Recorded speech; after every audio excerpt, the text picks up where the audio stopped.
La Lune n'a jamais été aussi fréquentée. En 2025, des sondes, des rovers, et bientôt des humains s'y préparent.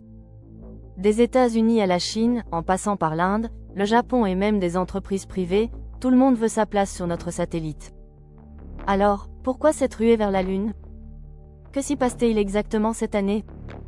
On fait le point. Depuis janvier 2024, on assiste à un balai incessant d'atterrisseurs lunaires.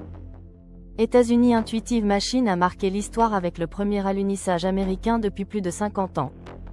Inde Chandrayaan-3 a ouvert la voie au pôle sud, et l'Inde prépare déjà Chandrayaan-4. La Chine, avec Chang'e 6, a réussi à rapporter des échantillons du côté loin de la Lune. Et ce n'est pas tout, Firefly, Astrobotic, JAXA au Japon, et même des startups privées s'invitent dans cette nouvelle course lunaire. Pourquoi cet intérêt soudain pour le pôle sud lunaire?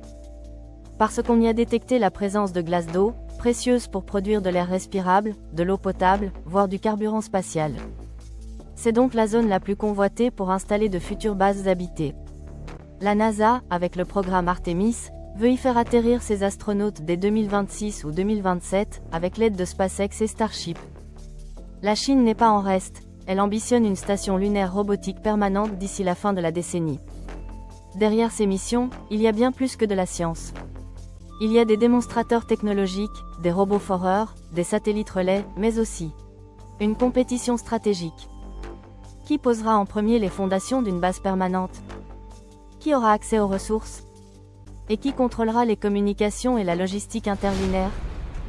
La Lune redevient un enjeu de puissance et de souveraineté. En 2025, la Lune n'est plus un simple rêve d'exploration, c'est une réalité technologique, politique et bientôt humaine. La décennie actuelle verra probablement les premiers séjours de longue durée, des habitats tests, et une coopération, ou une compétition, sans précédent. Et vous, pensez-vous que la Lune deviendra le prochain village spatial permanent?